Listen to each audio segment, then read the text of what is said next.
We're live. What's going on, everybody? Hey, we're live. Once again, we are back on the live show. Well, probably recorded if you're watching now. My name's Tim Pool. I'm here with my buddy Adam. Hey, everybody. How you doing? We're going to talk about... what's going on? We're going to talk about silly nonsense. Okay, it's not really nonsense. The lead story we have is about a guy literally used a Tinder date as his getaway driver. It's kind of awesome. No, but I saved a bunch of it. I'm not going to tell you because we saved stuff. The first thing I don't know anything but the title here. I'm going to do this. Check this out. This is a book. Fact Hunt by Larry Bundy Jr. It's really cool. Yeah, check this out. This dude is a YouTuber, and his videos are amazing. And so he did this, he did a book of all this crazy video game history and trivia stuff that I bought.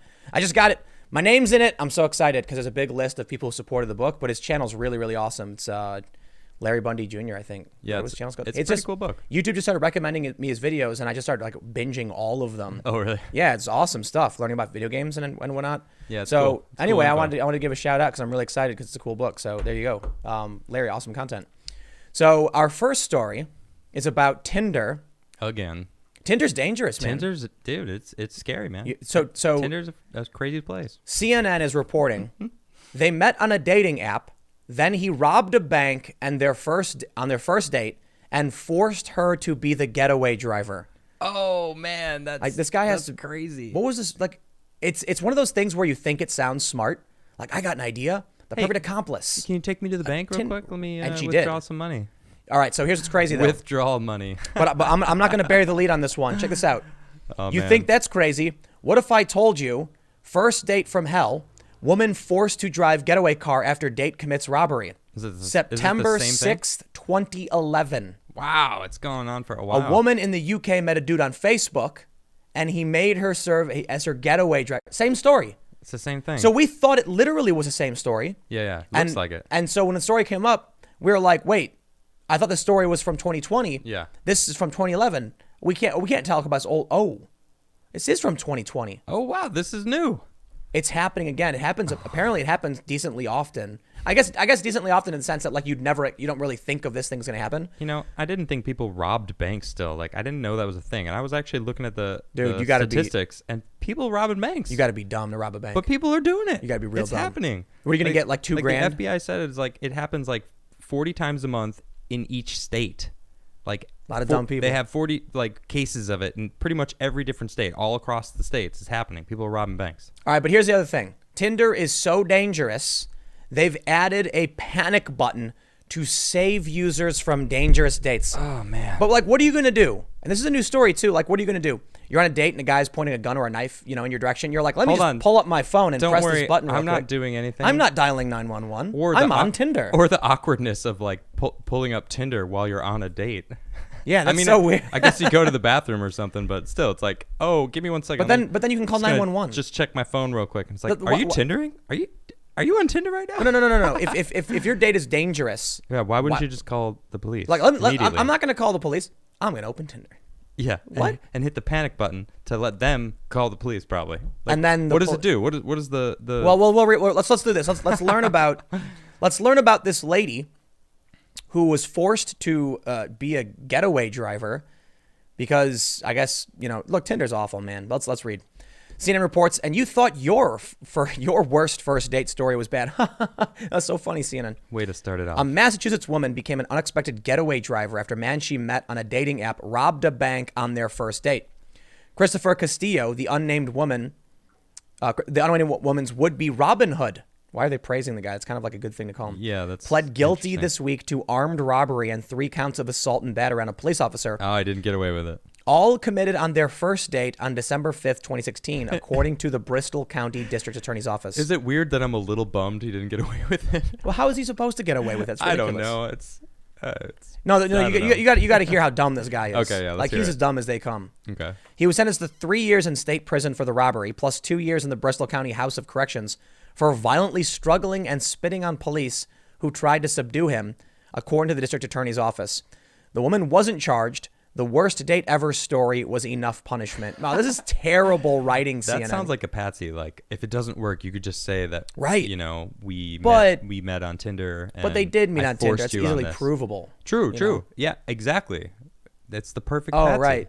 Oh, yeah, here. And then he tells her. We can even, set it up so we can just link up on Tinder so that when you drive me there, that's your scapegoat. But here's what I don't buy. No. Like in the story, the cops don't arrest the chick, the lady. Yeah, that's weird. Like if you're a getaway driver, they're arresting you both. Well, yeah, exactly. Let's read. And then they'll find the story out afterwards, but still. So the lady tells the police she picked him up from his parents' house, go figure, in Rhode Island and drove him 30 minutes east towards North Attleboro, Massachusetts. She said he drank wine in the passenger seat of her Nissan Maxima, which is also illegal. The two had never met in person before that fateful day in 2016, she told police. So why would she think anything was wrong when he told her to pull over as they approached a bank? He got out of her car and left her there alone for a few minutes. Then suddenly he came running back, sweating, with sunglasses, a hat, a gun, and $1,000 cash in hand. The woman said, "Effing go," he told her. She panicked, she told police, so she did as she was told. The district attorney's office fills in the blanks on what happened next while she was inside the bank.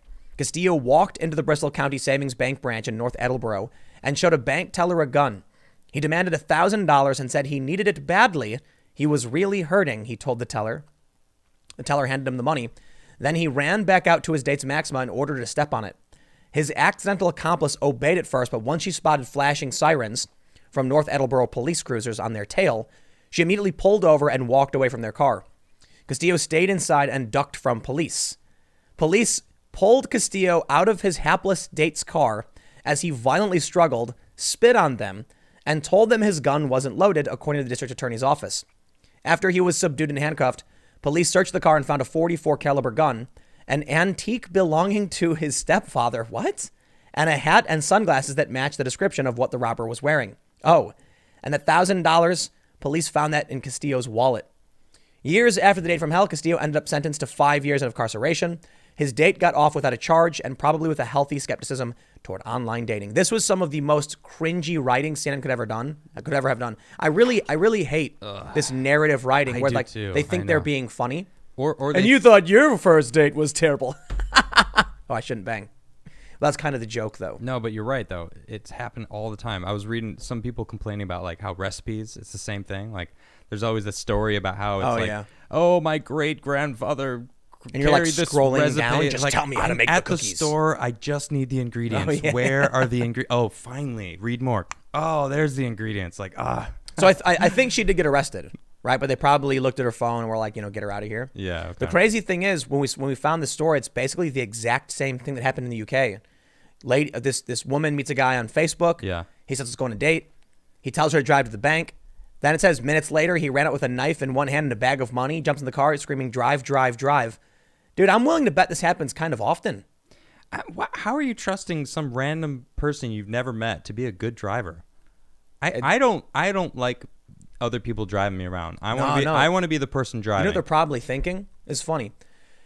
One of the biggest mistakes criminals make is involving other people because it creates more points of failure. Yeah, you're right. Okay. So they're probably thinking, get a rando to do it. They can't rat on you, right? But they could be the worst driver ever. No. Point. It's like it's something that you think sounds smart. Like there was one story I read. I don't think it sounds smart at all. I do not get it at all. There's a story where a guy rubbed lemon juice on his face. Okay. Yes, and then went and robbed a bank, just with lemon juice on his face. Wait, do you think it made him invisible? Yes.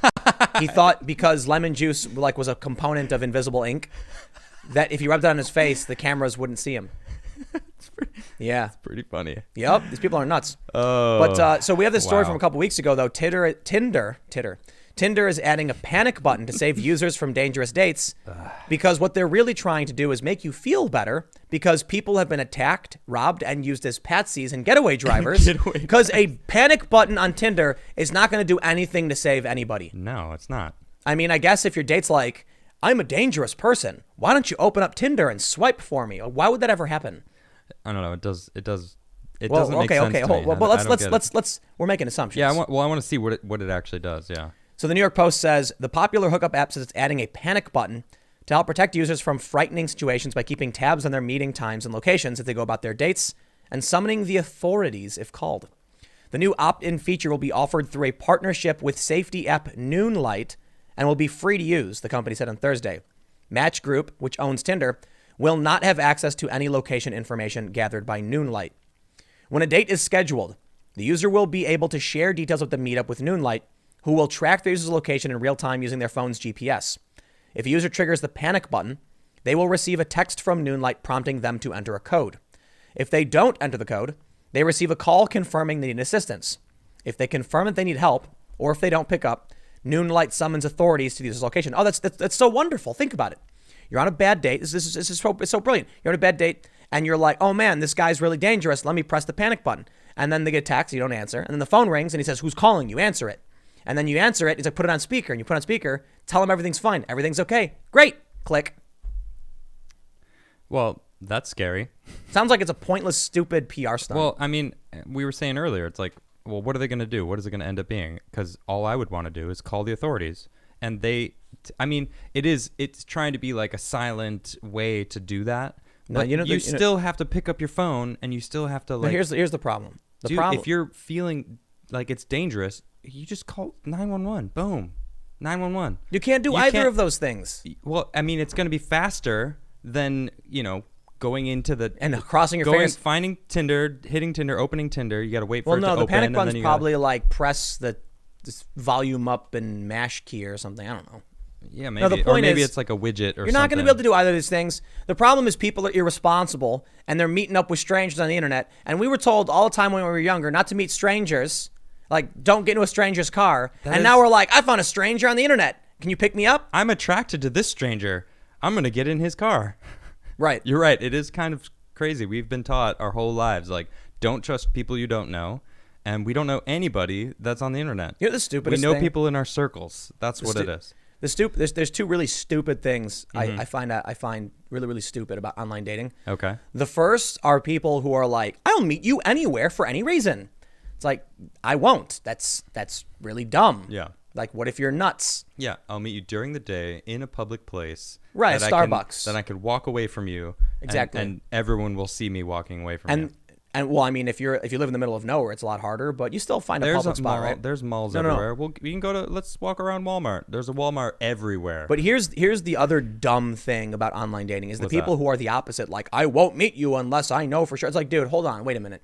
You're on an online dating app to meet people, and you're like, we got to talk for 3 months before I'm coming. Well, then don't waste my time. Well, dude. there's FaceTime. Like people do that, don't they? They say like, bro. well, no, let's FaceTime first just to see if we can get a vibe, I guess, right? I don't know. That makes sense more than just meeting up randomly. Meh. Just meet me at Starbucks. I just think the whole thing Tinder. is dumb. I used Tinder a little bit back in the day, and like I met a few people. The problem that I found with it is you don't get that energy. You can't feel someone's energy. Even if you FaceTime them, you get with them, you get the energy of them that, it's like you got to know if you vibe with somebody, and that energy that you feel, you can't see it online, it's all their best pictures. It's all their best face. Well, that's all online dating. Yeah, I know. Exactly. Do you know what Bumble is? God, yeah. Bumble. What do you think? Do you think it's better? Do you know how it works? Only women can message? Yeah, okay. I remember that. I just think it's all dumb. It's all gimmick to get you to try to go in a different direction. You know the problem. One of the things I find really online dating. There's no difference. One of the most annoying things about today's dating landscape with like, we were talking about the Gillette commercial the other day where the guy's gonna go talk to the woman. The guy's like, "Don't do that." Whoa, it's really annoying because now you basically have a whole bunch of dudes spam messaging women. Right. And so it's literally just static noise. Yeah, basically. So it's like I don't even find a point. I'm not gonna waste my time. Yeah, eventually it just becomes generic. Go to a bar. No, go to the supermarket. Okay. What do they say? If you want a one night stand, you go to a bar. If you want a wife, you go to a supermarket. Is that I've never heard that saying. The point is that people who are out at bars are looking for a good time. Okay. Regular people are doing chores at the supermarket. All right. So if you're at the market and you see like a young woman or whatever, you spark up a conversation with her. Whoa! But that's toxic masculinity. That's right. Exactly. That's the point I'm saying. That's what I'm complaining about. I know. So apparently, we have another story. This is from November of last year. Tinder is like Tinder robberies. Right. No, Tinder's a dangerous app, man. It feels like it. I mean, look, I'm sure 90% of people just do their stupid, Tinder, whatever it is. They hook up and they peace out. I think Family Guy did a really funny episode with Quagmire. Okay. And he goes to meet a woman for a date off Tinder, and he brings flowers, and he's like, "I brought you flowers," and she's like, "Okay, take off your pants and get on the sink." And he's like, "Really?" And she goes, "Yeah." And they finish, and he's like, "Do I have to take you out to dinner? And she's like, what for? Your clothes. Put your clothes back on. Bye. And she like walks away. And then it basically turns into him being like Gollum from Lord of the Rings. Okay. And he's like swiping and all like disheveled, and like other scraggly people are coming to his house. But no, there's something funny about these apps like Uber and Tinder and whatever else they are, where it's Uber and Tinder? Yes, Uber and Tinder. Oh, okay. Where we basically pull up our phone and say, connect me with a stranger, someone I've never met before. I'm just crossing my fingers, hoping they're not going to use me as a getaway driver or rob me. Because we have this, listen, Okay. this Yeah, story good point. says 14 suspected in Tinder robberies near UW Oshkosh arrested and charged. It was not hard to find this story. You literally Google Tinder danger, and it's like 800,000 stories pop up where it's like, 14-year-old? Oh my goodness. These kids are young. right. But It's they're like doing robbery. never been easier to meet up with strangers who are unsuspecting morons. I think it all ties back into millennials being like stunted children. And I don't just mean the dudes, I mean the chicks too. Like parents have just plowed away all the obstacles, so they're like, everything's safe. And then you hear these stories about women who are like, I'm going to go to Tajikistan and ride my bike. And then guess what happens? Yeah. You know what? Gone. This is the first time that I've felt, that video games may have started to mess with kids' minds. Like, I played video games my whole life. I like video games. I've never wanted to rob a bank. I played Grand Theft Auto. Nah, it's not video games, dude. Maybe You got to be a I don't moron know. to rob a bank. Well, why do they think they can get away with it so easily? Because they're No dads? I don't know. Well, sure. No, There's for real, though, that's a big factor. No, I'm sure that is, but then there's, they're like Grand Theft Auto 5. You're robbing all these different banks. That's basically the whole premise of But it's the just, that's game. not real. Like the No, I the know it's functions not of- real, but it's not gonna. Nah, that's like. Yeah, I'm just saying this is the first time I've like that little inkling of thought popped in my head. I'm like, maybe. Nah, Studies I show that wanna it's just deny not. it. The studies have all shown there's no correlation. Oh, good. Well, that's good to hear. But Penn and Teller did this really funny thing where they gave a little kid like they had him go to a shooting range and fire a powerful rifle. This like Okay. kid was really great at first person shooters. Okay. He cried. He cried. He cried after firing. I think it was a 3-round pulse. Uh huh. Yeah, he cried. And then he started crying. And they were like, this kid, How old video was he? games, like 12 or 13. Oh, that's young. He started crying. Wow. Like he was like terrified of it. Yeah. Like video games are very it's different. scary. They're powerful, man. Now I'll tell you what, like there are some benefits you get. I learned how to drive playing like NASCAR. What is it? What is that game? Yeah. A Ridge Racer. There you go. Ridge Racer for Sega Saturn. And so That's I actually where you learned how to drive. yeah, on the arcade. Uh-huh. And then the first time I drove, I was like, hey, this is not the first time I went to get my license. I didn't do driver's ed or anything. The first time I drove in a car was when I was literally getting. Thanks for checking out this segment from the Timcast IRL podcast. We do the show every Monday through Friday at 8 p.m., sometimes an hour or two. And we do have a full live recorded version of the show that includes a lot of comments and smaller segments you probably don't see. If you want to check that out, you can watch live at 8 p.m. Monday through Friday, or become a member of this channel. And for $5 a month, you get full access to all of the recorded podcasts. Every day after the show, we make them available in the community section of this YouTube channel. So don't forget to subscribe and stick around for more segments and more shows Monday through Friday at 8 p.m. Thanks for hanging out, and we will see you all in the next show.